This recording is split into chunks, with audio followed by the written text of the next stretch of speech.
So hello there and welcome back to a brand new episode of the DNF1 F1 Podcast, the show where we talk all of the latest news, gossip and events in the world of Formula 1, and we relay that back to you for your listening or viewing pleasure, depending of course on which platform you choose to follow us on.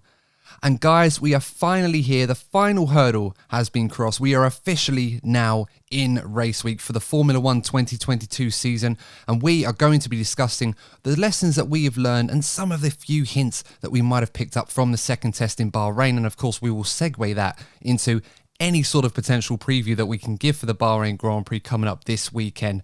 It's so exciting. I cannot wait after a long winter break. It seems like it's been going on forever with all the controversy and everything that's been going on off the circuit, following on from what happened last season. Hopefully, we can put that to bed to some degree and then move on with what should be an exciting 2022 season. Not long to go. And joining me on this episode of the podcast, you would have recognised my two co-hosts, Courtney Pine and Lee Wallington from the DNF1 family. But also, we've got a very exciting guest joining us on the show for the second time. He joined us for the US Grand Prix preview, for those of you that were very familiar, and it proved to be a rather successful episode. So we've got him back. We're really excited to have him on board. It's Bryson Sullivan. Bryson, I'm going to come to you first. First of all, thank you so much for coming back on the show. And it's been a long time since we had you on. How have you been? I've been pretty well. I think the saying goes, take things one day at a time. So I've been trying to pretty much go by that, but certainly have seen some very interesting things from Barcelona and Bahrain testing that it'll be interesting to get into what we think we know and what we think we don't know. Yeah, absolutely. I think that's the name of the game, trying to figure out what we don't know and trying to make sense of what we do know, hoping that it actually comes true to some degree, to paint a picture of any potential pecking order. But as I said, there's going to be quite a few techie bits that we're going to talk about. I know that you just got off the back of doing a Twitter space talking about that stuff. So I'm definitely going to be lending the floor over to you to sort of pick out a few things that have caught your eye a bit better than I probably would have done. But of course, joining us as usual, our co-hosts Courtney and Lee. Now, Courtney, I'm going to come to you first on this one. We've just seen the second test in Bahrain. We've got a pretty rough idea that everyone seems to be relatively happy with their running. Was there anything that sort of stood out to you as to what the potential pecking order may be, or who seems to be in a much more comfortable position than others going into this first Grand Prix of the season? At this stage, I think the team that we need to be looking at the most is Ferrari. They seem to have had a very solid, not only at Barcelona, they were solid in both tests. I think they'd be very happy with the running that they've got. We've been keeping an eye on Ferrari for the last couple of seasons. I think they've always had a bit of a sort of a 3-year plan, which has sort of gone off from the traditional way that Ferrari have always been focusing on the now instant success to appease their fan base. But there's been a change in management and they've gone with a long-term plan. And at this stage, look, I know they haven't raced in anger just yet, but right now it looks like their long-term plan is starting to bear fruit. Yeah, I mean, it's no secret that I'd be one of the candidates to sort of lead the Ferrari hype train, although I kind of want to be cautiously optimistic because we've been here before. I very much remember 2019 and how painful that was when it seemed that Ferrari had a fairly sizable margin over the rest of the field, to everybody's surprise, and then they turned up at Melbourne a few weeks later and they were completely nowhere, scratching their heads figuring out what they were going to do. But this time there does seem to be a lot of cautious optimism amongst the camp. Everyone seems to be quite buoyant. Ferrari, compared to everybody else, seems to have relatively no major issues whatsoever. Another smooth test that had pace, it had consistency, reliability, and lots of running, I think more than anybody else. So all the ingredients seem to be there, despite the strange concept of their car, which seems to be working, for lack of a better way of putting it. They seem to be in a great position right now going into the first race, albeit until lights go out, we won't really know for sure. Lee, coming to you on this one, and obviously, thanks again for joining us. Hope you're well. I think it's important to mention, seeing as we are talking about Ferrari, that there's a lot of pressure going into this season to get things right. Based on what you've seen in testing, do you feel confident that Ferrari, at the very least, could be in a position where they could be challenging for the championship this season? I think they're going to be, presumably involved in the championship fight. I mean, I don't know about the rest of you, but as soon as the testing was on, I wasn't waking up for Bahrain hours, but as soon as I woke up, I had that testing on TV and I was watching it. Obviously, it's not the same as trackside, not that I've been on trackside, but that Ferrari looks so steady through the corners and down the straight. So most importantly, with all the porpoising going on. So, I mean, the Ferrari overall, it just looks like the real deal. But as you said, you don't want to get ahead of yourselves. It's happened before, Ferrari smash testing, but smashing testing means nothing. But it does look promising for them. Yeah, absolutely. And it's one of those as well that I think in the past, as a Ferrari fan, I've always noticed that Ferrari tend to run a little bit lighter with a little bit more power in testing and free practice, which sometimes tends to mitigate the true performance of their car or give a false impression that perhaps they're better than what they actually are. And a lot of voices coming out of the paddock are suggesting that for once, Ferrari actually seem to be holding back a little bit more, which is encouraging if it's true, and only adds to the speculation that perhaps they do seem to have made use of the extra resource time and the ATR time that they've had in 2021 to produce a car that looks relatively good. Speaking of the car itself, Ferrari didn't seem to bring too many upgrades, mostly to the floor to sort of, edge out that porpoising issue. Bryson, I want to come to you with your expert opinion on this one.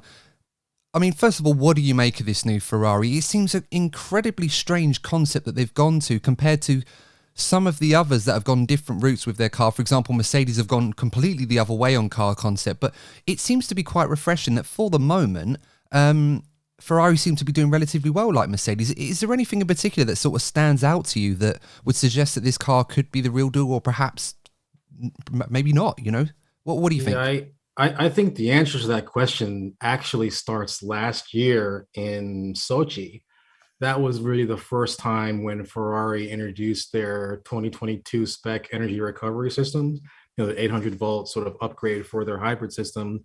And ever since that point going forward, they were on the upward trajectory more so than McLaren.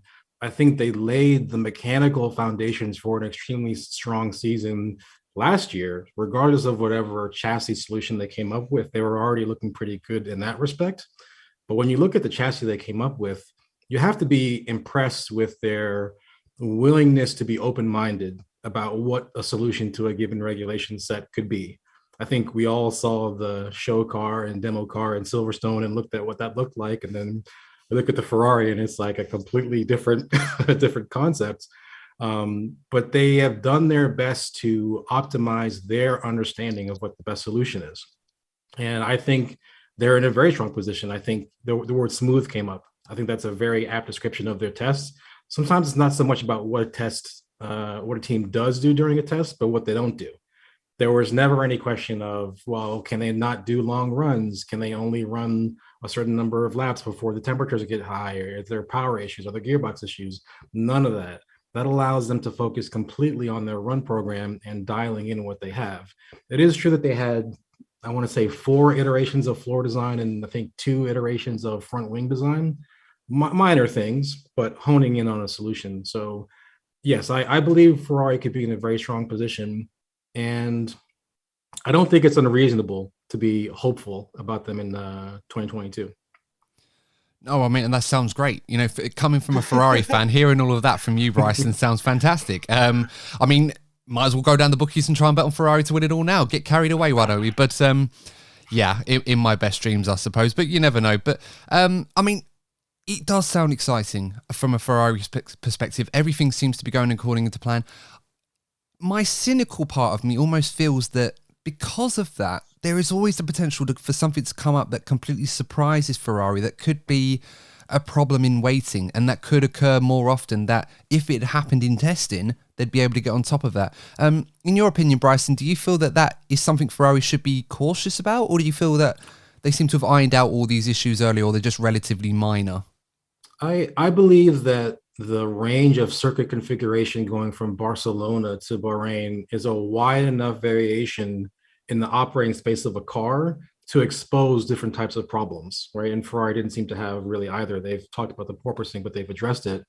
By comparison, if you look at McLaren had a phenomenal Barcelona test, great times, very reliable, everything looked great.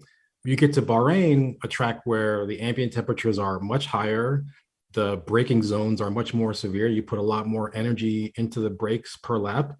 Suddenly they're discovering brake cooling problems. They're not able to run with full fuel loads for a certain number of laps, and they can have to limit the number of laps that they run.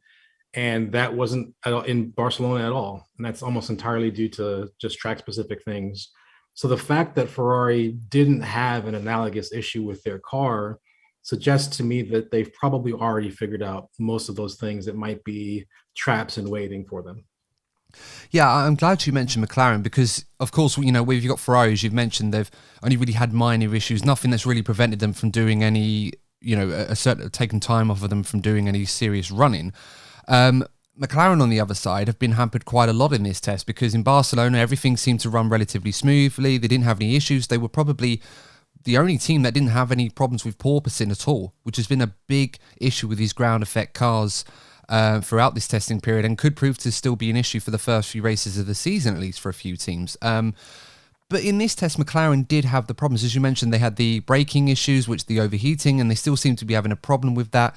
Whether they can address that in time for Bahrain, we'll have to wait and see. But another issue that they had was that they were only able to do the running with one driver, with Lando Norris, because Daniel Ricciardo, unfortunately, fell ill a few days ago, and then it turned out to be COVID-19. And of course, we all hope that Daniel recovers very, very soon.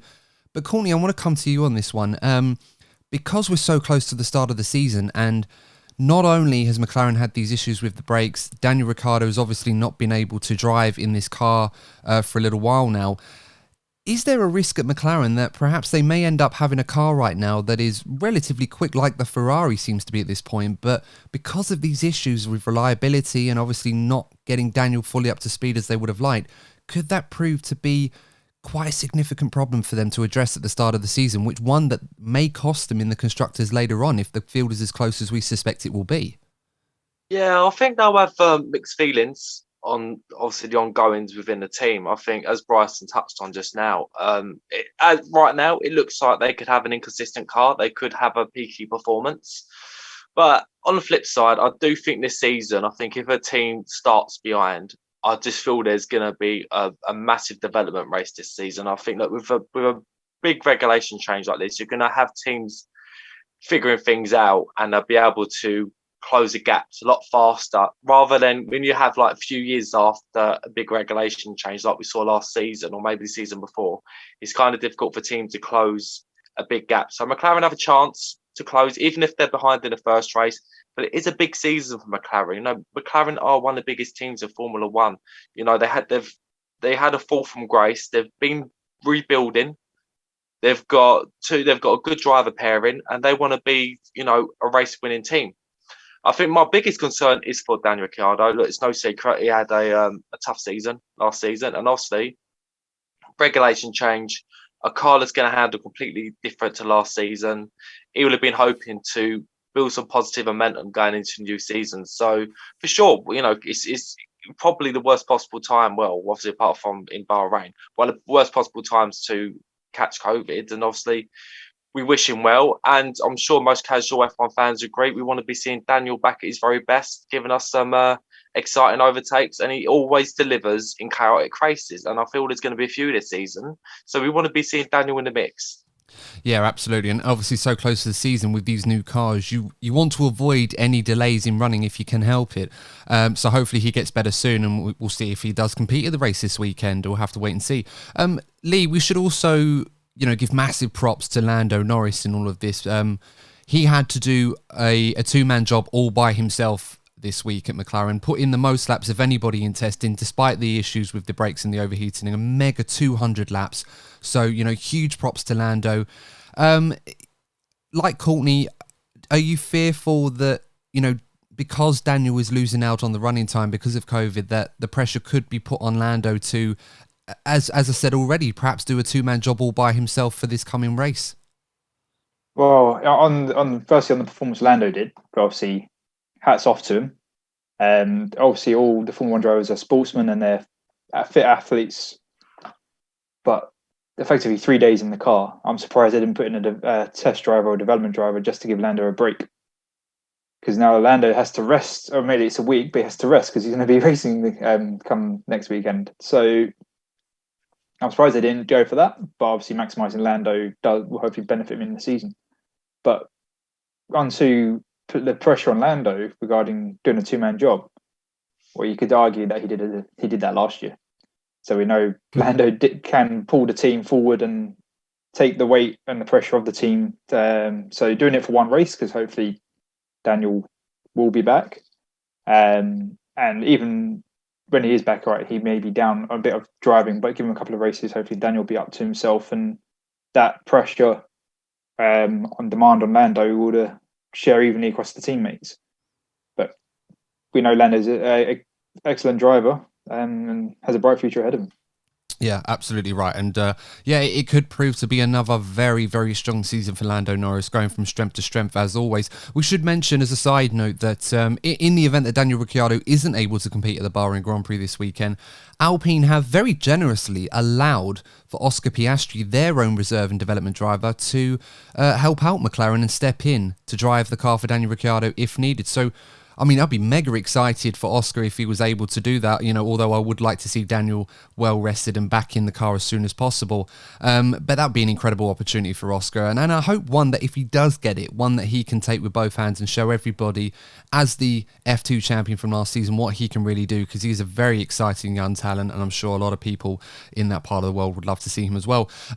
Bryson, on the topic of McLaren, following the first test, like Ferrari, a lot of people thought they were very quick. Perhaps not many people singing their praises as loudly, with all due respect, but nonetheless, everyone agreeing that they did look relatively quick, like the Ferraris did, and perhaps a potential challenger to the likes of Mercedes and Red Bull for this season. Not to mention the fact, as I mentioned already, that they seem to be well on top of the porpoising issue, as James Key, praising the car and the design, etc.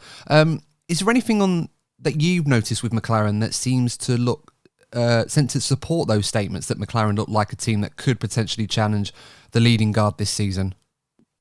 Yeah, I mean, I definitely think that the pace that they showed was good. I think when we talk about testing, we always say take these testing times with a grain of salt. There's sandbagging.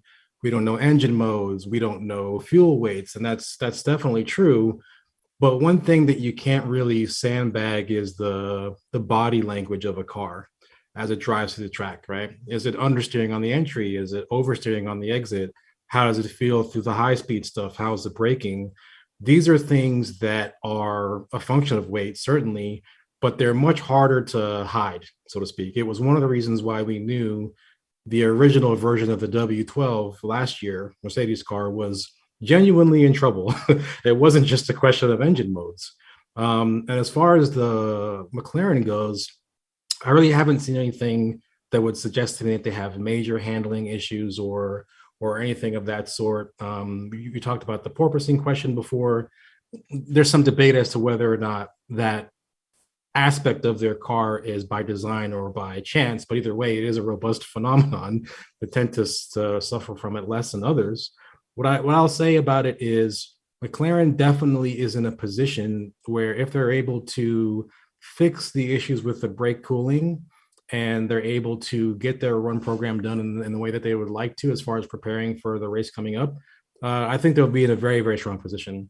Some people were questioning, initially they're the only team to have the pull rod front suspension, and people were saying, no one else is doing it. Have they gone the wrong way? But those discussions have gone down. So I think they're looking really good. One thing I will just say, retrospectively talking about Daniel Ricciardo and COVID, I think we should take a step back and appreciate how lucky we were, in a sense, last year that the World Championship wasn't decided by COVID, because there's every possibility that could have happened. I think we should recognize the work that the drivers and the teams and everyone else did on their part to, avoid going to parties and avoid going out certain places, specifically to prevent themselves from catching COVID. And so at a minimum, it was a positive thing last year that we were able to actually have a final race and a championship that nominally should have been settled in the race and not by COVID. Yeah, and that's a really, really excellent point. I'm really glad that you brought that up, because I think F1 has really led the way from not just a sporting perspective, but around the world in how to be able to put in the right practices to mitigate the risk of contracting COVID and spreading it amongst the paddock as best as they possibly can. And I think, yes, of course, it's been a problem that the whole world has had to deal with, and some have struggled more than others, but F1 has done an incredible job to try and mitigate that as much as possible, to the point where last season, as you mentioned, we hardly had any serious issues. A driver missed a race every so often, but fortunately, as you mentioned, the Drivers' Championship, decided in the way that it wasn't decided by COVID. So, we can be grateful that much. And yeah, of course, you mentioned as well, McLaren, it's a really good point, because with this porpoising issue that seems to be affecting a lot of the teams, you rightly mentioned James Key, when he was asked about this in Barcelona, mentioned that it seemed to be more fortunate that they come to that sort of, come to that situation when they didn't have any issues rather than by design. And I just want to take a step back to talk about porpoising briefly, if I can, with you, because we were talking about this before, and obviously I imagine you would understand this a lot better than I did and how I explained it, but could you try and summarize for us how critical this problem could be for some teams if they're not able to address it? Because from what I understand, if teams can't really find a solution where they can make small changes to their floors to try and mitigate those problems, they could be forced into a position where they have to reduce downforce on their cars and increase the ride height, and which will cost them valuable lap time. And as I said, with the field as close as it is, that could be critical this season. Yeah, it most definitely could be. And in fact, the problem is even worse than you described, because even if they make those changes to avoid the problem in a steady state sense, raising the ride height of the car, lowering the downforce, potentially, limiting their top speed even to prevent the car from getting in that window. The problem with porpoising is if you go over a bump the wrong way and it sort of dynamically compresses the suspension, transiently lowering the ride height into a point where you have a problem, that can kick off a porpoising oscillation that will just stay the entire rest of the straight. So it's not even a question of stopping it from happening in normal conditions, but you actually have to build in some margin to prevent it from happening.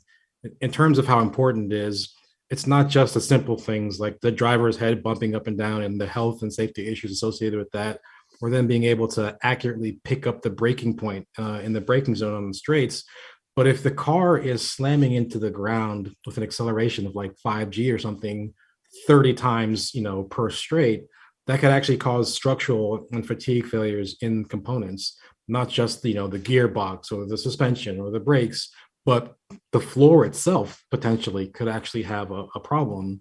And I think what most concerns me about the specific type of porpoising that I saw, at least early on with the W13, is the Mercedes W13, is it wasn't just that it was porpoising down the straight at the high speed, that a lot of teams were doing that. What concerned me was that it was doing it in the high speed turns 11 and 12. That is actually what concerned me quite a bit more, because that suggests that the critical speed at which it happens is slow enough to where it overlaps with the cornering speed. And in a worst case scenario, if you lose a lot of downforce mid-corner, you could lose the rear end of the car. There's all kinds of things that could happen. So in terms of how important it is for a team's performance, I think it's actually critical. Some teams' performance, we can't even really properly evaluate, precisely because they're dealing with this porpoising issue. And until it's been mitigated, we won't really know what the true running order is. Wow. And that's incredibly impressive. Obviously, I've massively undersold it from what I was saying. But, one of the teams that you mentioned a few times there, Mercedes, I think is a great way to segue onto them now. You're right. They've had some issues with the porpoising, particularly in Bahrain. And I noticed a lot of the cars going down the back straight, they were trying to sort of veer to the right down the centre where the bumps were to test that veering. And it did seem to cause quite a few problems in that area, something that they might want to try and avoid as best they can, but if they're in a race situation where they need to make overtakes, they can't avoid going over that part of the track. But on the subject of Mercedes, of course, the team that everybody was looking forward to seeing the most of this test after the rumours that they were going to turn up with a brand new body to their car, which featured virtually no side pods, and fair play to them. They absolutely nailed it. I mean, I have never seen anything like this. And I was saying to you, Lee, in the chat the other day in the WhatsApp group, that this could potentially change the way that Formula One cars are designed in the future if this proves to be a success. Guys, feel free to chip in on this one. What do you make of this new Mercedes? It seems to be a marvel, but it's a work of art, for lack of a better way of putting it. Wow. Well, I do have one thing to say about it that has to be said right up front. In order for a design to be better than another design, the necessary condition of that is being different, right? But being different is not a sufficient condition for that to happen. There are, for every innovative design that we see on track, there are 10 or 12 that are perhaps even more innovative that we never saw, that never passed the rigors of CFD and the wind tunnel to prove that they were viable. this concept has, but it still has to pass the final hurdle of on-track testing and figuring out how the flow behaves around the real car. But in principle, it's very, very impressive. What I will say is that it's fundamentally enabled by extreme packaging of the radiator and cooling configuration in the car. I'm not sure if people really understand this, but the radiators are gone because they're literally recessed inside the monocoque to a very extreme degree. And so that's actually what enables them to have this amazing side pod design. We will see how that works and how it integrates with the other features of the car that it has to have for legal reasons. But what I will say is that it's a very impressive design that we haven't really seen the full potential of yet, precisely because of this porpoising issue that I mentioned. And it's utterly exciting. I mean, I could listen to you talk about this new W13 all day, Bryson. I really could. I could get you and James Allison in the room. Just, I'll sit there, popcorn at hand. It's like, yep, go on. I don't care what circumstances result in me hanging out with James Allison, but I will sign off. I will sign off for it. We'll hang out and I over a pint and talk aero. Absolutely. Well, pick your poison, and I'll certainly treat you both to it. Courtney, Lee, following on from that, what do you make of this new Mercedes? I mean, I never thought I'd see anything like this, and yet here we are. What do you guys think? I think in a way I'm not surprised. I think given the level of success that Mercedes have had over recent years and some of the great minds, also including James Allison at the very front of it, it doesn't surprise me that Mercedes are one of the teams that are being the most innovative. I think with the W13, I think out of all of the cars on the grid, I think it's the car that has the most question marks over it. It's one of those that going into Bahrain, it could turn out to be a complete flop for the level that Mercedes want to be at to start with. I have no doubts. If the Mercedes start off behind, I have no doubts that if any team can find a way to catch up, it is Mercedes.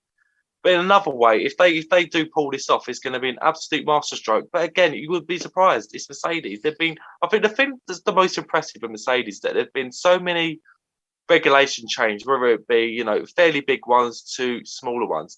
They've always found a way to adapt to such regulation changes. And I think, we've had some people complain about the dominance, saying it's boring, but I think in a way it needs to be applauded because we've seen teams in the past, famously Ferrari in 2005, they struggled with the regulation changes, but Mercedes have found a way to adapt. And I just think going into this season, with the minds they have with the the development of the car, and let's not forget the driver pair. They probably have one of the strongest driver pairings, two great minds as well. I just think they've got a great team to sort out any issues they could have in the first race. Yeah, very much so, and very well put. And we should say from this test, Mercedes did more laps than anybody else, which over the last few years has not necessarily been something you'd associate with Mercedes. They have had their issues. I remember last year, how many times did we see a Mercedes go off track or spin, or Lewis end up in the gravel? I think it was in the Bahrain test last year, and everyone was thinking, are Mercedes... are they hampered by the new rule changes? Are they going to struggle? When, as you mentioned, Courtney, Mercedes in sort of flop mode, if you like. The worst that they can hope for is having the second fastest car in the first race, and they still won it anyway. It just showed a testament to how great they are as an entity, or everyone involved, including the drivers. And of course, they seem to have gone from strength to strength with George Russell now joining the ranks alongside Sir Lewis. Lee, I want to get your thoughts on the W13 as well. I mean, as I said, a lot of running done. Mercedes will be very happy with the performance of their cars so far.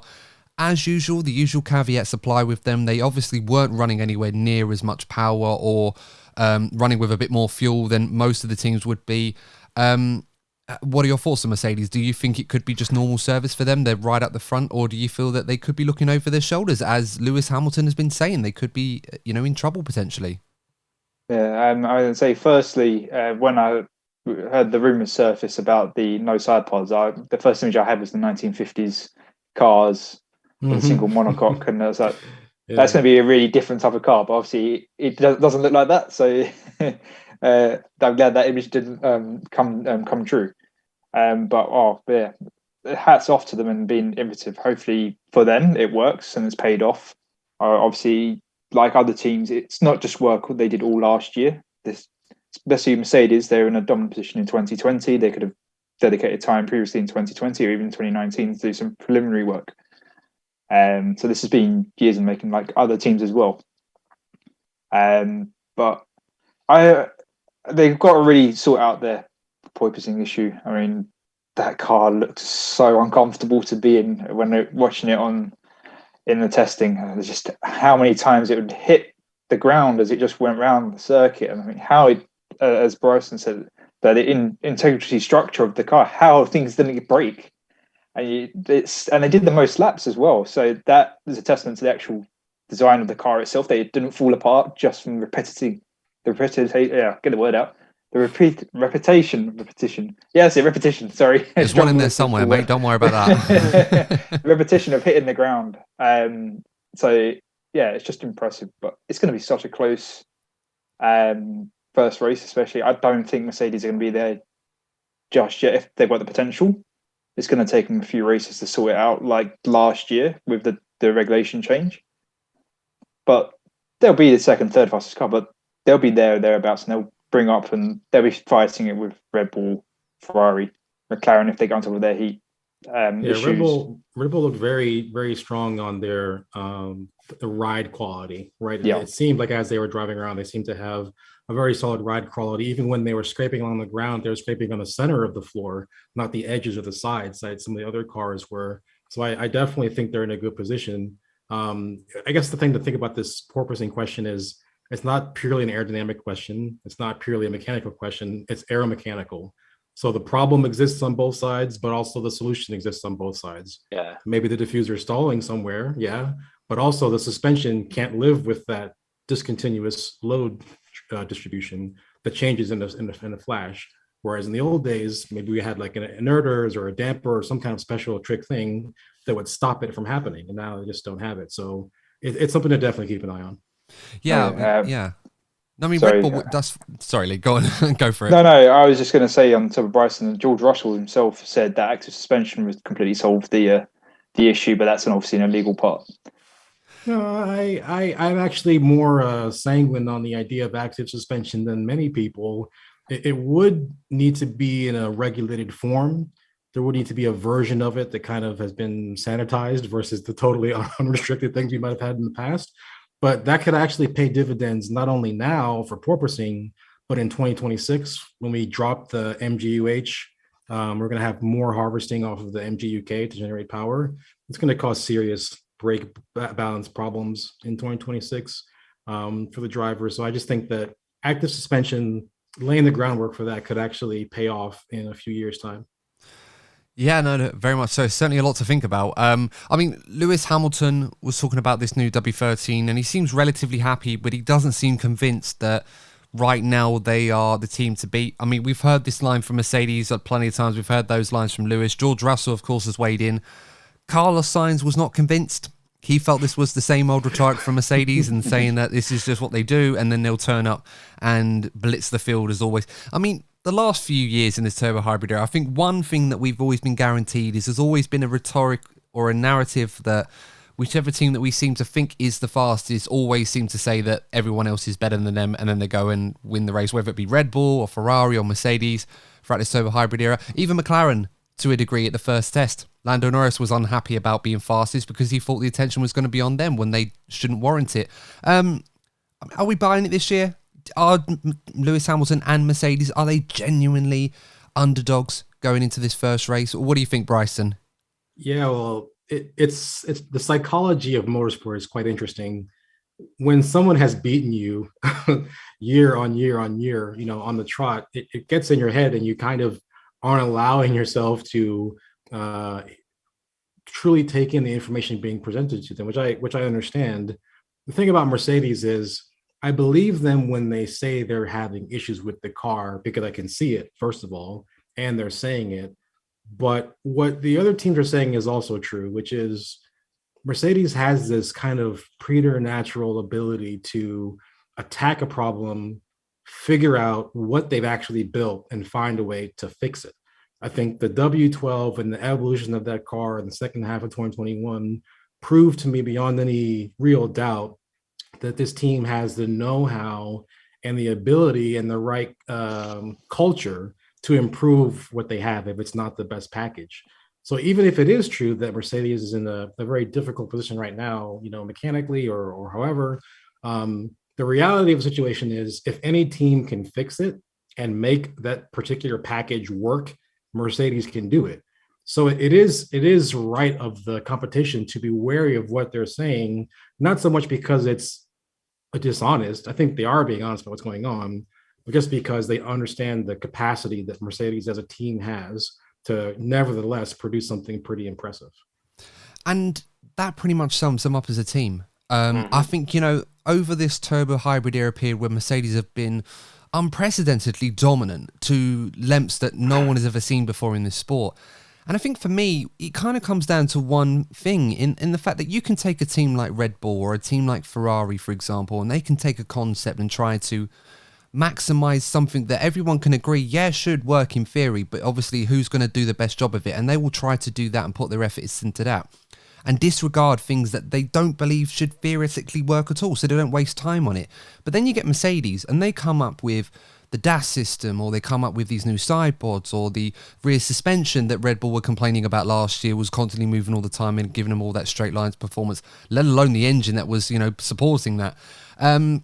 They just come up with these crazy ideas that just don't seem to look like they've got any validity in them in terms of how to find that extra lap time. And yet time and time again, they always come up with these out-of-the-box these ideas, and they just wow everybody. And I hope for their sake that this no side pod concept that we talked about earlier does prove to be one that they can really go with. And who are we to sort of, discredit that and think that, they're going to be struggling? Honestly, we're not, we're just mere mortals. I will say one thing about that, just very briefly, and this is a mechanical thing.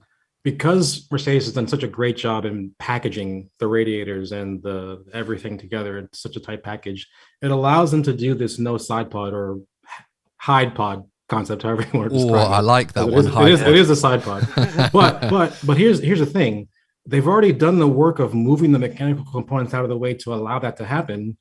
Body work is just body work. If they want to later on decide, you know what, I'd like a Ferrari style scallop side pod, or I'd like a Red Bull deep undercut type of side pod, they can do that. It's just body work.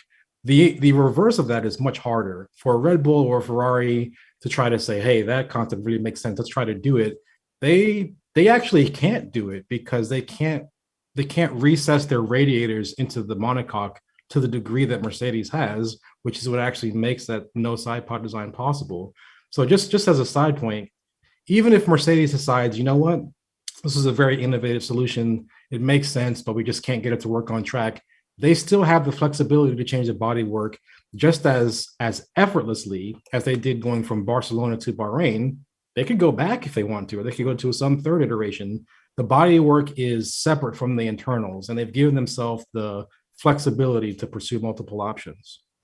And I think that's a really good point, because I think Ferrari were asked about this Mercedes hide pod concept, as you put it so brilliantly, Bryson. I can't take credit for that. I just heard it. No, I think it's fantastic. Whoever come up with that, I salute you. Honestly, that was brilliant. But yeah, they asked Ferrari about this concept because they've gone obviously the opposite direction. And Ferrari did say that they had considered it themselves, but they obviously felt that their solution had more potential going forward.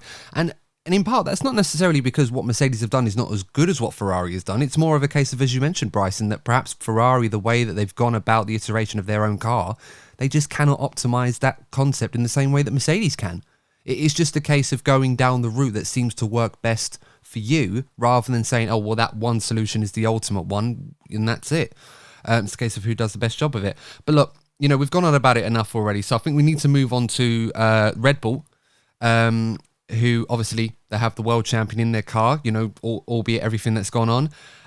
From everything that we've seen from Red Bull, they brought a serious amount of upgrades to their already aggressive side pod concept, where it's a little bit more sculpted than it was from what we saw in Barcelona. And they, were top of the timesheets. Max Verstappen said in the fastest lap in testing, they, like everybody else, did a very good number of laps. I think it was over 300 or so.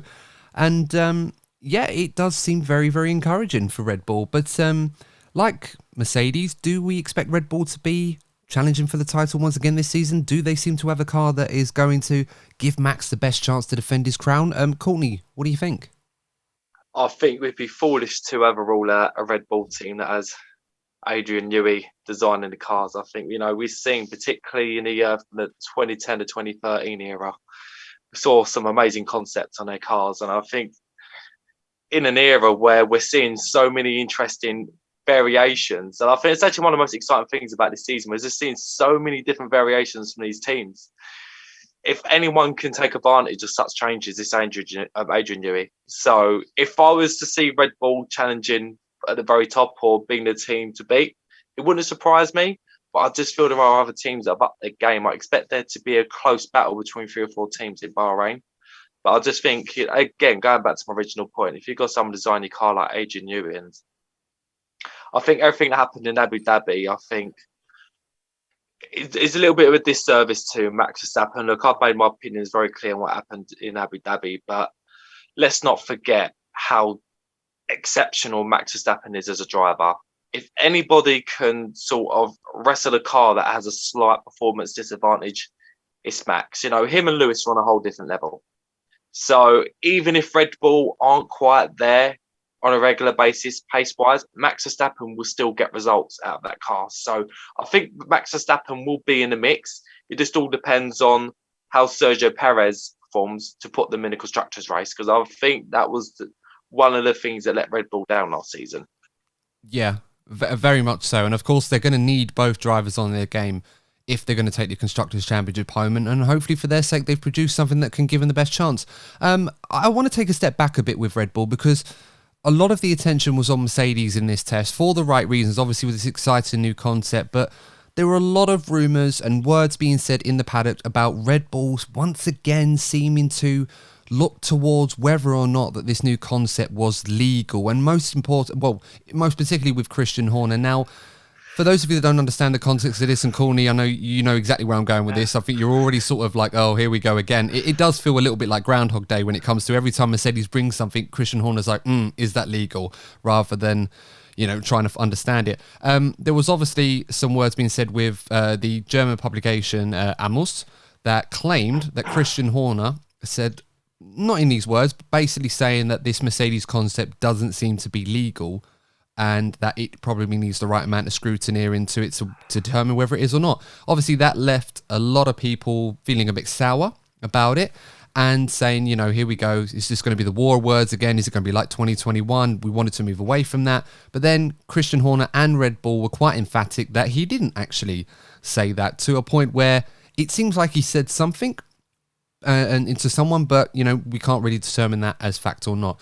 That all being said, is there an issue right now at Red Bull, perhaps with Christian Horner in particular, that perhaps they're focusing too much on Mercedes right now and they're kind of overlooking the rest of the competition, the likes of perhaps Ferrari or McLaren, who could end up being the real threat to them this season? Lee, what are your thoughts on this? Do you think Red Bull are not taking the rest of the competition seriously enough? Firstly, I think Helmut Marko's smirk on the last day of testing told everything that Red Bull needs to know about the latest design concept for their side pods. And I don't know if any of you saw that the image of that smirk when Sergio Perez went and did his lap, and he was very happy that he set the fastest time. So I think they have very strong belief in their design concept and their car. However, you can only know what you're doing. So when Mercedes pulled up with their no side pods, obviously something was said off the record with Christian. Obviously it wasn't supposed to be publicized. But they didn't like what they saw. And it's just I would say, Courtney's book, it's Red Bull being Red Bull and pointing fingers elsewhere instead of taking their belief in themselves and going, oh, our concept's right. We can beat them regardless of their dubious legal or non-legal side pods. Our car's better, full stop. And I know it's all the political of the sport. It's the politics of cars legality, like flexi wings, that kind of thing. So that is all part of the game. I just want to see the racing. I don't care about the pointing the fingers. Let's just do the racing and just see the results. Exactly. Yeah, no, absolutely right. And I know, Courtney, you've had a lot to say on this subject. We are how fed up you've been with all of this. And once again, even before a wheel's been turned in an actual race, Christian Horner's already seems to be his usual self, moaning about this and that and everything else. And I think for the benefit of some F1 fans that you know, a relatively new, if you like, the Drive to Survive generation. And this isn't me coming across as like, you know, I know better than you because I've been following the sport for a long time, you know nothing rubbish. You know, that's absolute nonsense. You know, we're all fans. That's what we love to talk about. You know, everyone's valid in this. But the norm in Formula One sometimes can be where when you find yourself in a situation where, you know, your rivals come up with an innovation that is completely groundbreaking and unique and has the potential to be a game changer in the way DAS was a couple of years ago with Mercedes.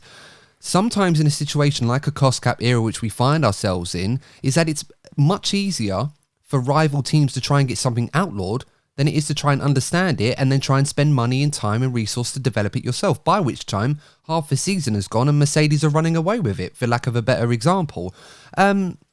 Bryson, in your perspective, is there any possibility that this new Hyde Pod concept that Mercedes have introduced could be in breach of the regulations or not in the spirit of the regulations, as it was rumoured to have been said? And if you were Christian Horner, would you be trying to get this outlawed, or would you wait until after the Bahrain Grand Prix? First of all, I think it's actually Adrian Newey who is credited as saying there is no spirit of the regulations regulation. Okay, there is the regulations. There is what's written and what's not. You can interpret it however you want, but there's no regulation on the spirit of things. Either it can be banned or it can't be. What I've seen from the Mercedes iPod and the evaluation of it is they're very careful about how they design their shape in order for it to be legal. I can give you a good example. This iPod has to only have, I believe, 2 sections in any given like X plane or Y plane. And if they had chosen the shape of their side pods slightly differently, where it might actually sort of cut around and have an undercut in the bottom of it, like most side pods do, it would actually violate that 2-section rule, and it would be illegal. But because of the specific contour, the sort of outwashing contour that they described and that they used, it is legal. There were some questions about the wing mirror and the side and rearward stays for it. I think they've come up with interesting solutions for that as well. And inlet area is the appropriate size. It's a different shape than most inlets, but it's there. So there's nothing that I've seen that would indicate it's not legal. And even more importantly, the critical thing about Formula One is it's not so much about making your design legal, it's about making it not illegal. And I think there's some daylight there between those two concepts that leaves room for interpretation. Regarding Mr. Horner's comments, Auto, Motor, and Sport is an extremely reputable organization, and the reporter who actually took Mr. Horner's statements is seasoned enough to say to him, this is on the record or off the record, maybe this is background. If that reporter said that Christian Horner said that, there's almost a virtual certainty that he actually said it. And what happened is the consequences of saying that were unacceptable to the wider organization of Red Bull. You said that Red Bull denied that he said it. That's not quite what they said.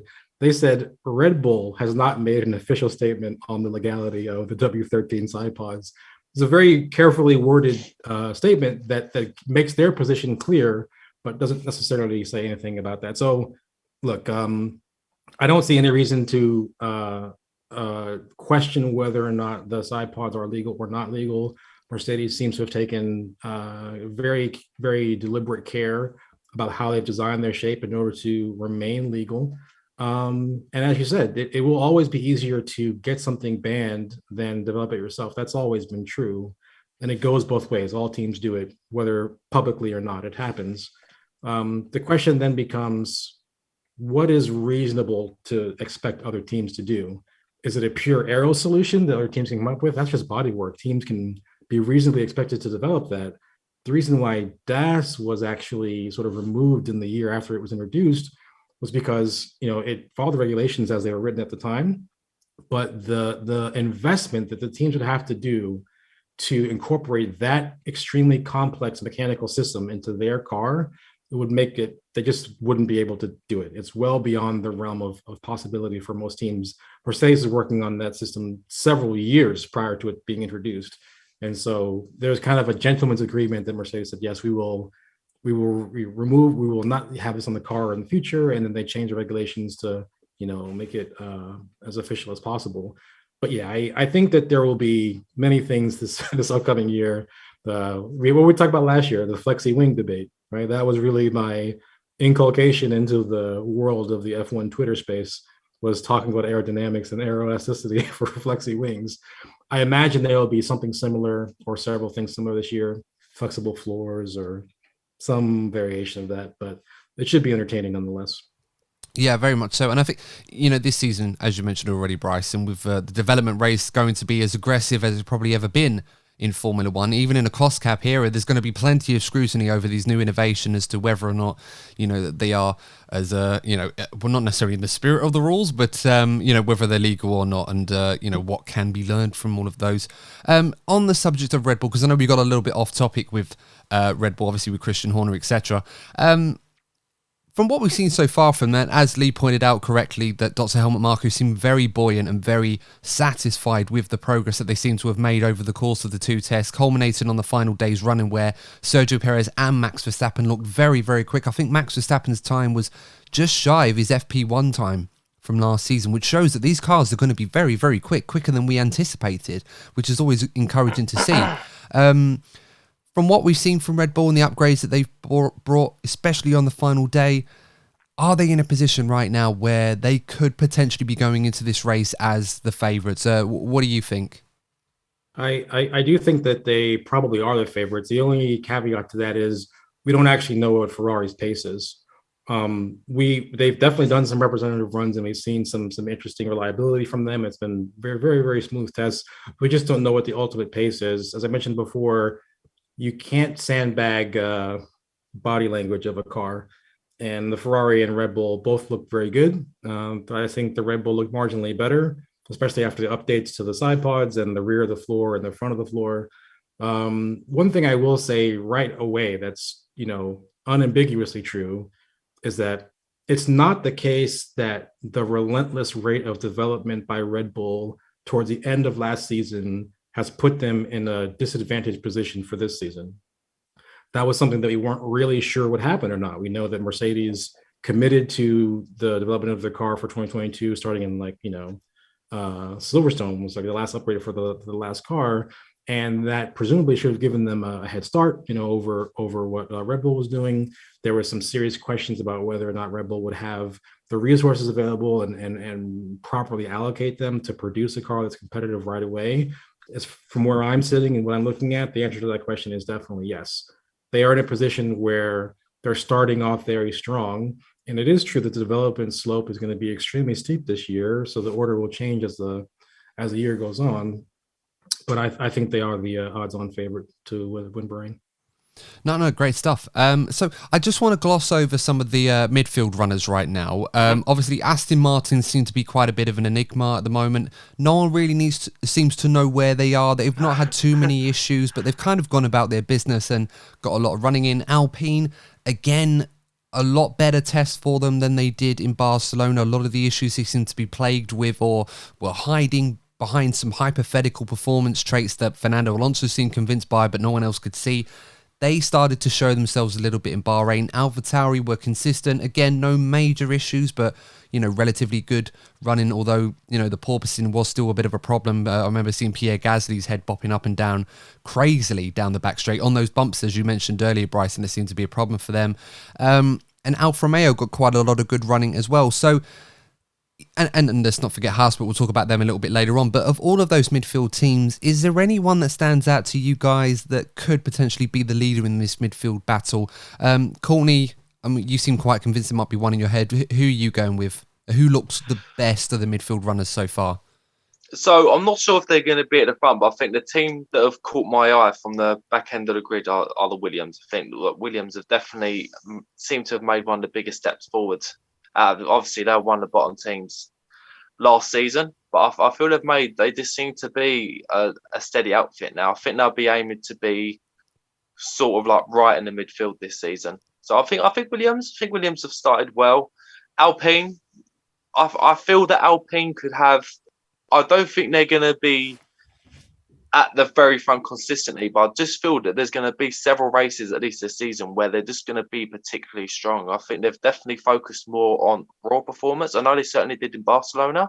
So it's going to be interesting to see where Alpine are in terms of not only reliability, but where their engine is, because obviously they're the only team with a Renault engine. So it's going to be interesting to see how they've attempted to improve their engine performance to catch up with the others, because obviously there isn't going to be a real big engine change. There's going to be an engine freeze from there on. So it's going to be vital and interesting at the same time to see how powerful that Renault engine is this season.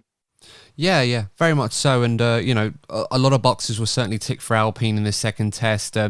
Fernando Alonso, I think, did a few good times in day 3, which seemed to raise a few eyebrows, thinking, okay, Alpine may not necessarily be L Plan in its perfect form, but it does seem to be more promising than it has been from in the past. Unfortunately for them, there are a few other teams in that ballpark that do tend to be on the same trajectory. Williams is a great example. They had that huge fire on day 2 where Nicholas Latifi had the issues with the brakes and, of course, caused all kinds of mayhem for him, but they were still able to recover that on day 3. They did 124 laps, got a lot of running in. Alex Albon looks very good as well. Must be said, it's great to see him back in the fray again. Lee, I want to come to you on this one. We already talked about Williams and Alpine. Any of the other teams that sort of stood out to you think, yep, they could potentially be bossing it in this midfield? I mean, it seems incredibly tight right now. Just quickly on the Williams, I do want to also point out their half side pod design that is different. It's in itself, and it just sort of disappears halfway through down the back of the chassis. So not quite no pod, but not quite a full side pod. So in that sense, I agree with Courtney regarding Williams. But on the other teams, Aston Martin, I think Sebastian was quite happy with it. We can go racing in Aston Martin, which I think for Sebastian is very key for his year. If he can go racing, he will likely look at extending his contract into following seasons. He does not want to make up numbers. He doesn't want to race around the back of the field. He's a 4-time world champion. He wants to race. He wants to win races. Obviously, he would love to win a championship again. And if he's come away going, oh yeah, we can race, Sebastian sees something. So Aston Martin have got something right that's given him hope that he's going to have an enjoyable season. I'm going to say on the AlphaTauri, I think it obviously doesn't porpoise as much as the Mercedes, but it didn't look pleasant either. The amount it was going down the back straights. I wouldn't be surprised if it's going off the cars a bit, but I wouldn't be surprised if we start seeing some circuits doing some resurfacing for the years, try and remove some of the bumps before the cars turn up for their tracks. It's just something that has occurred to me. We have to wait and see if that does happen. It's just would help if all the tracks are nice and smooth. But that's a different discussion completely. And I mean the Haas, obviously, I think they're going to be in the midfield themselves. They're not going to be lapped 3, 4, 5 times in a Grand Prix. They've got performance in that car. Right, it may not be very reliable, but they'll get on top of that. Obviously, we've got Kevin Magnussen back now. Obviously, I was wrong in last week's. You raised him though. To be fair, you did raise. Yeah, you've mentioned him. So yeah, I said he wouldn't come back, but he has come back. But yeah, I did mention him. So they've got some of experience to help lead the team forward, because I think they suffered in that last year. So they're going to be there, thereabouts in the midfield. They may not be at the front, but the midfield is going to be a very close contested pack. There's not going to be a team lugging around at the back of the field, in my opinion. Agreed. Yeah, I must admit, I was very impressed with Haas in this second test. I know they had the issues with the freight delays, which obviously prevented them from running on the first morning. And fortunately, I think it was a good decision to allow them to have that a little bit of extra running on day 2 and 3 to sort of make up for that lost time. And what we did see was quite impressive, from Mick Schumacher and, K-Mag. I must admit, I'm really glad to see Kevin Magnussen back in the car. There were a few names that we talked about in the last episode. I thought, for all the world, Giovinazzi was going to be in that car eventually. I thought Fittipaldi might have got a few races and then they'd have brought someone in. But no, it's fantastic to see Kevin Magnussen. He seems to be smiling a lot, and the whole paddock seems to be really happy to see him back. I'm not sure if that's a follow-up from the controversy involving Nikita Mazepin, who's left that seat, and obviously what's happened since with him and his reaction to it. And everyone's just taking this Kevin Magnussen news like a breath of fresh air, quite literally. Bryson, what are your thoughts on the midfield battle, Haas included, seeing as Leah's brought it up? Sorry. No, it's quite all right, mate. Absolutely fine. But what are your thoughts on this midfield battle? Is there anyone that's sort of standing out to you, or does it look incredibly tight to the point where we may not know until Bahrain? I think all of the teams have made a step forward in an aggressive and positive step in interpreting the 2022 regulations. The important thing is that it doesn't matter what your absolute progress is. What matters is your progress relative to the other teams. I agree that Williams has done some very innovative things with their side pod and hired some great drivers. But for me, they actually are the back team for me, not because they haven't made progress, but because I think some other teams have made more progress. I think people might be underestimating how much of a step Haas actually made, because let's not forget, this car was not only their 2022 version of the car, but they had the bottom of the barrel as far as the championship is concerned, giving them the maximum possible wind tunnel time, number of CFD geometries they can test. They have everything in the kitchen sink that they can throw at the problem. And not only that, they explicitly did that. They gave up on 2021 precisely to do this. And not only that, but they have their design office in Maranello now. There are hard barriers about what information can be crossed between Ferrari and Haas. That certainly isn't what's happening. But being able to have people located and have a good team working there in Italy, many of them are Ferrari engineers formerly that were sort of loaned out to Haas as precisely a means to dance around budget cap restrictions for Ferrari. In order to maintain their requirements for a budget cap, they actually moved some very talented people to Haas. And I think people might be underestimating how much of an impact that change will have. Simone Resta is one of the people I think is having a big impact on them. A team that might be kind of under the radar, I think, is actually Alfa Romeo. I think their designs are quite interesting and quite unique. They had some pretty quick times when they were running. But they've been having some reliability issues. Early on in Barcelona, they had issues with porpoising, causing serious problems like breaking floors and things.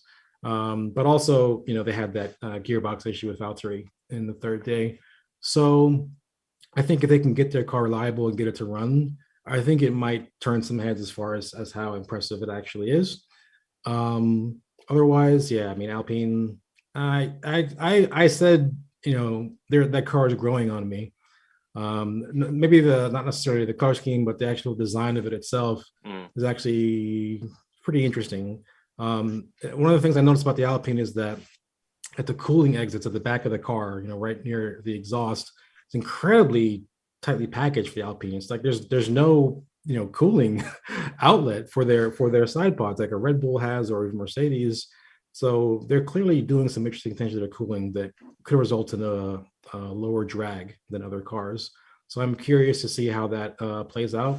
And these new cars, without barge boards and without many of the aero trinkets that we had before, they will be some of the fastest top speed cars that have ever been built.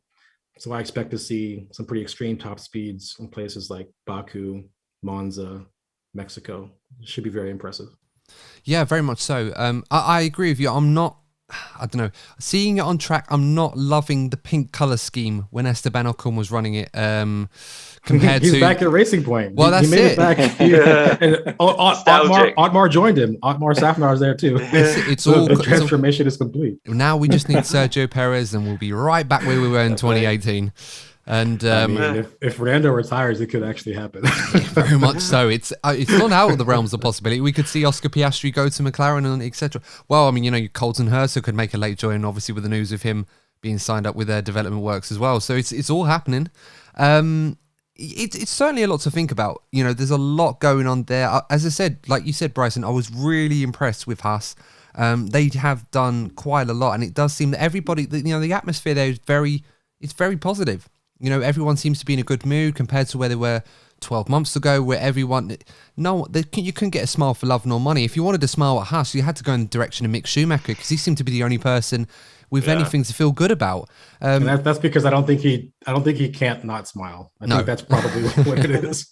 No. I mean, that's what we love about Mick. He's always looking, positive, always looking to try and improve. And I think this season he's going to get something he probably didn't expect at this point in his career, and that's a true test in Kevin Magnussen as a barometer to see how good he really is. And obviously that will shape up his future prospects in the sport, wherever that may be, although Ferrari will certainly keep a close eye, but it'll certainly be very interesting. But there's certainly a lot to be encouraged about for a lot of the teams on this grid, to the point where, as you said, like Williams, they look like they've made steps forward, but could find themselves at the back because everyone else has done a slightly better job than them. It's crazy, but it is encouraging. One area I did want to ask you about, Bryson, whilst you're with us, the whole rationale for these 2022 regs has been to improve the racing, reduce the reliance on overtaking aids such as DRS, for example, and to allow the cars to follow closely together. Now, we saw a few occasions in testing where we actually got a few examples of how that might look. We saw Lance Stroll and Fernando Alonso having a bit of a mini race together in at the first sector. We saw Verstappen and Carlos Sainz, and I think was it Hamilton and Gasly as well, having a little bit of a battle. What were your thoughts on that? Because from my novice eyes looking at this, it looked rather encouraging at how close they were able to follow together, albeit the slipstream effect wasn't as powerful, which again, at certain circuits like Bahrain and a few others where DRS is almost a slam dunk, could actually be a good thing more than a bad thing. I believe that Pat Simmons and his team that were working for Formula One to come up with these regulations that are not only a revolution in the design concept, but also the execution of them, right? The rules are written entirely differently for this season than they have ever been before. And I think they have largely been successful. To a man, I have heard nothing but either positive or semi-positive feedback from the drivers as far as the ability to follow in high-speed corners. What I do think is that if people had a slightly better grasp of some basic aerodynamic concepts, they wouldn't actually be surprised to learn about the slipstreaming problem. And what I mean by that is, the drag that a car has and the turbulence that it makes and the energy it takes out of the flow in its wake is a representation of sort of energy levels, right? And when a car drives into that, you have a lot less drag when you drive into the slipstream, but also you have less downforce, right? Those are the two things. They're two sides to the same coin. So if you're struggling with high-speed understeer following a previous generation car, by the same token, if you have less downforce, you'd also have less drag. And so the slipstream effect is stronger, right? The delta in drag between you and the car in front. With these newer cars, the wake has been cleaned up tremendously. That's being thrown off of the car in front, to the extent that there's much more clean air making it to the car behind. That clean air, the very same clean air that's giving you this beautiful downforce to give you the high-speed grip, is also giving you more drag, right? So the effect of the slipstreaming behind the car will be reduced. But as you say, this seems like it'll only be a positive thing, because what it will do is it will extend battles between cars into multiple laps instead of a single slam dunk pass into turn one. It will do a better job of getting you sort of side by side, whereas before you may have been, completely past. And again, they adjust the DRS zones to try to prevent it from happening. But I think the net result of more high speed grip and a slightly weaker slipstream are both positive ingredients in the mixture of better racing. And I do believe that we will see that. The one caveat that I have to say whenever we talk about this is, whenever there's a regulation change, because every team pursues their own solution, and some solutions are invariably wrong, it always spreads out the field. The fastest car gap to the slowest car is almost always going to be bigger in the first year of regulation change, even if the regulation change is designed to make it easier to race, because the ultimate pace of the cars will be different. However, the cars that do actually have similar pace will be able to race each other more easily, and it should also be easier to lap cars and get out of the way in certain specific circumstances. But generally speaking, the battles, I expect them to definitely be better this year. And also, there might be a slight modification in the length of the braking zones as well. The top speeds, as I mentioned, will probably be higher, and the cars are heavier. Those two things together mean more energy is being dissipated. And for a roughly similar braking performance, you need more distance to accomplish that. So I think overall, my expectations are very high for the season. Everything is looking in the right direction. The only lingering problem, which is still kind of a severe one, is we're currently in a situation where the previous race director, Michael Massey, was removed from his position, but we haven't actually been told why. I think we all implicitly understand why, but without an explicit recognition of what happened and what infractions he had as a result, without that clarification, it gives people the opportunity to say whatever they want to say about why he was removed. And so I think for the integrity of sport and for many other reasons, it's important for this effort, this investigation into what happened in the final race of the season, to give some information beyond what we have right now for everyone's benefit. And that's supposed to be happening next week, I think. For everyone's sake, I hope it actually happens. Yeah, I hope so too. I hope it's not one of those where they've just thought, well, we've left it long enough. Hopefully everyone forgets about it and we can move on, because, collectively as an F1 fan base, I think the one thing we can all agree on, that whether the rules were followed to the right degree or whether they were written in such a weird way or whether they weren't, we need clarity on this. We need to know what happened, whose fault it was, etc., or how we came to the decision to go about the finale to last season that we ended up having. And, it did leave a sour taste in a lot of people's mouths. I remember watching it at the time, and I've said this several times on this podcast. I was watching it with my girlfriend at the time, and it's the first time she'd ever seen a race. And I said to her, whilst it was unfolding, that this could potentially be one of the biggest, most controversial sporting moments I think we've ever seen. Not for the good reasons either. So hopefully, as you mentioned, Bryson, that we should get some confirmation that one way or the other, to a point where hopefully we can learn those lessons and never ever be in a situation again where something like that happens. It's not right for the sport, and we don't want to be. We don't want to see things like that happen again, because that's not what we should be talking about. We should have been talking about an incredible fight between two incredible drivers, and in the end, it just got ruined by one crazy moment. Well, I think that what the stewards did after the fact plays a big role in this, because in principle, there is a mechanism to fix crazy decisions. It's called, protests. That's a wider discussion to have, but I think this isn't something that one team should want and other teams shouldn't want. I think every team and every person should want clarification on what happened, precisely to prevent it from happening again. So I hope that's what happens. Mm-hmm. Yeah, no, absolutely right. You said it better. Courtney, did you want to weigh in on this one? Yeah, I think, just to add on what the pair of you have been saying, I think that there's so much to be optimistic about going into 2022, but you're right. I think there's always going to be that lingering doubt that there's still going to be this sort of narrative where, there are certain people like within like the race directors that want to create a storyline and manipulate, or almost like I was describing it like WWE when the incident actually happened in Abu Dhabi. And it's just going to be that slight doubt within the fan base that this could be still something that could carry on into next season. None of us want to be seeing that.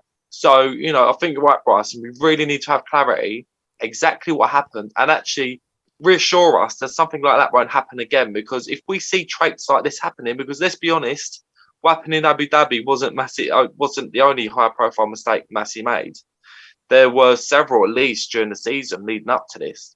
So I just think we need some clarity and reassurances that this won't happen, just for us to really fully enjoy F1 moving forward. No, that's very true. And I think for the FIA's perspective, I think because of the attention has been put on Michael Massey in particular, and I don't believe for a second that he was alone in everything that was going on, but it's almost as if it's been very easy to make him out to be the scapegoat, not to defend him, but, there have been some people, particularly at Red Bull and Max Verstappen, saying, look, they didn't agree with what happened to him, that the FIA have kind of covered their own tracks and used him to kind of, throw under the bus, for lack of a better way of putting it. But look, hopefully we'll find out more information on this next week, as you mentioned, Bryson, and obviously hopefully then we can try and learn those lessons and move on from there, because it's happened before in Formula One.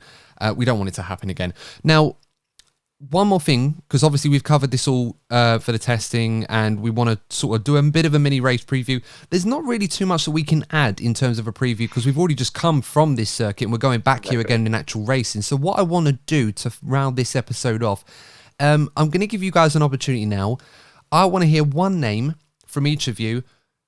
If you were to bet right now, say £10 on a driver to win the Bahrain Grand Prix right now, who would that driver be? Bryson, I'm going to give you the pleasure of going first on this one. Who is going to win the Bahrain Grand Prix this weekend? Lewis Hamilton, because they fixed the porpoising and the W15 is a rocket, and and suddenly it's unstoppable. And I don't know what likelihood that is, but I'm happy to put his name in the hat. No, that's a very, very wise choice. And as we learned anything from last season, he doesn't necessarily need to have the best car. Not that Lewis ever needed the best car to go out there and get the job done, because he did it last year and there's nothing stopping him from doing it again. Lee, how about you? Who's winning the Bahrain Grand Prix this weekend? I will probably say a name that you'll probably like. I would say Carlos Sainz. Ooh, okay. Carlos has been really solid in testing, going about his business. More people have been focusing on Leclerc a little bit more with their expectations. But why Carlos, Lee? Well, as you know, in previous episodes, I personally rate Carlos more than Charles, just because of the level of consistency. And I feel that it's going to be a very close first race of the season. But the level that Ferrari seem to be performing at and the consistency that Carlos operates at, I think it's the consistency of the first race, the performance of the driver and the car is going to be who wins the Grand Prix. And for me, I think that's looking more like Carlos, based on what we know now. No, very, very fair. And a lot of good points based on what we saw last season. Carlos was incredibly consistent, and ultimately that is what counts the most in Formula One. You don't necessarily have to be fastest. You need to make sure you finish well on a regular basis. Courtney, who are you going with this weekend's Bahrain Grand Prix? Who's going to win? You know what? You're not going to believe this, but I was going to say Carlos Sainz as well. I really was impressed by him last season. Like, I just think he's played an integral role in Ferrari's sort of resurgence. The way he did at McLaren, I just think he has a real knack of, bringing a team back to where it should be. And he's really settled in well at Ferrari, and he'll have had more in the say on how this car has been developed. So if anything, he should be even stronger than he was last season. Look, you can never rule out Charles Leclerc. I still have a lot of respect for what he can do. But yeah, Carlos Sainz, I feel that right now, I think he's on a level. And you know what? He's still yet to win a race. So he's going to have that hunger to win that first race as well. So you know what? Why not? Let's go for Carlos Sainz. And I will just say briefly, I'm not changing my choice, but in defense of Carlos as well, what I'll say is he probably would have gotten pole at Monaco if Charles Leclerc didn't crash, number one. Mm-hmm. But number two, he's a chameleon. He's been in so many different teams in so many different eras, and he's been pretty good in all of them. I have no doubt that he is a great driver and is adapting well to Ferrari. The other thing I'll say is Max Verstappen has a history now of having teammates be worse than him. Albon and Perez and Gasly and Kvyat even to a degree, potentially. But people forget that Carlos Sainz was Max Verstappen's teammate at Toro Rosso, and it certainly wasn't being outdone there. They were very similarly paced. So I think there's a lot of evidence to suggest that Carlos is better than most people give him credit for. He just needs a car to do so. And as we've seen, a great driver, when they're given good machinery, especially after being in bad machinery, really know how to, make hay while the sun shines. So I expect that if it's even remotely possible for him to win, he'll have a good shot at it. Yeah, no, very much so. And, a lot of good points. I suppose in a way with Carlos Sainz, just, since everyone's mentioned him, it's one of those where everybody else, whether it be Perez, Russell, Hamilton, Verstappen, Leclerc, with respect, they've all been in a car that's been capable of winning a Grand Prix to a degree. Obviously, George had that one outing in Sakir, so you could technically count that. Carlos hasn't had that yet. So is the belief there that he can go on and use that machinery, if, of course, the Ferrari is the real deal, to go on and try and win a Grand Prix? I suppose we'll have to wait and see, and then I certainly wouldn't bet against Carlos Sainz. That being said, I'm going to play the pantomime villain. I'm going Max Verstappen to win the first Grand Prix of the season. Just to be a bit different. That's a totally fair play. No. No. I mean, all jokes aside, I was thinking Leclerc, but, I want to go with someone a bit different because we've talked about Carlos Sainz and Ferrari and Mercedes. So, but, you know, it could be any one of them. And if Red Bull and Dr. Helmut Marko are confident and the car is as quick as they believe it is, then, you know, who's going to bet against the world champion? After a difficult season, the fact that he's got that under his belt, it may prove to breathe in new life to an already scarily good driver. So, you know, you certainly wouldn't bet against him if he's certainly feeling it and the car is equally as capable. So, yeah, I'm just going to go with Max. I mean, I bet at him to win the championship, so why wouldn't I bet on him to win the first race of the season? And, but yeah, that's pretty much all that we have time for. Bryson, you know, once again, thank you so much for offering your incredible expert insight on the show. I could listen to you talk about F1 cars with James Allison. I think we need to make that a thing. If James somehow comes across this, I will not stop you from applying whatever methods you want to get me to talk to James Allison for a second. Because, oh, absolutely. I'm as much as I do like, you know, Lewis Hamilton, I'm certainly a fan of him. The reality is, you know, James is like one of my number one F1 people. You know, I happen, Twitter's a wild place. I actually know people who've worked for him, which is weird. They give some insight into what he's kind of like, and, you know, emails that he sends, and, you know, he seems like a really good guy.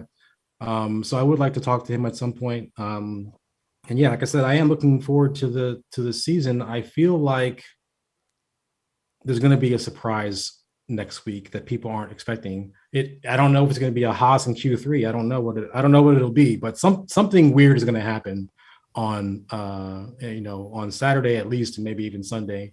So keep your eyes out for that. I mean, it could be George Russell, you know, returning to the scene of a victory that was cruelly snatched away from him by misfortune in a car that, you know, that could get the job done. Who knows? Misfortune. Well, yeah, misfortune, but, you know.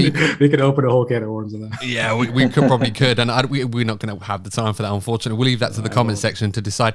But yeah, Bryson, as I said, once again, fantastic hearing from you again and offering your insight. For the benefit of those of you who haven't heard you on social media or heard of your spaces, where can they find you to check out more great insight from you? I'm on Twitter at Natural Paradigm. I do occasionally write the odd article. I wrote one last year on CFD. I'm going to try to do that a little bit more going forward, but I just want to make sure that I have the appropriate time to do it properly and I invest the time to do it properly. But yeah, Twitter, Natural Paradigm. I do hold spaces occasionally. They're usually pretty well received. I will try to do it a bit more this season. No, it's fantastic stuff. And I certainly can't wait to see and hear what you get up to throughout the course of the season. It's going to be some really, really incredible content to talk about. So yeah, certainly looking forward to that. Courtney and Lee, as always, thank you so much for offering your thoughts on this as well. It's going to be a great season. I certainly cannot wait to talk about this and discuss this in great length. And I really, really hope that it lives up to the hype. It certainly has all the ingredients to be an incredible season, so hopefully we can all enjoy it and not have to rely on Netflix and Drive to Survive to provide all the controversy and talking points in full view. However they decide to put it all together, that's certainly their call. But that being said, we've been DNF1, and if of course you have enjoyed this episode, please do consider liking and subscribing to the channel on YouTube if you would watch our podcasts on there, and if you follow us on your favorite podcasting platform, you can also give us a like as well. As mentioned already, if you do listen to us on Apple Podcasts, you can give us a review. If you think we're worthy of 5 stars, please do consider giving that, and as a reward for giving us a 5-star review, we will give you a shout out on a future episode of the podcast. But until next time, we certainly hope you enjoy the Grand Prix this weekend. Hopefully all the best for a great 2022 season, and hope you are all well as well. But we will see you in the next episode of the DNF1 F1 Podcast. Take care. See you soon.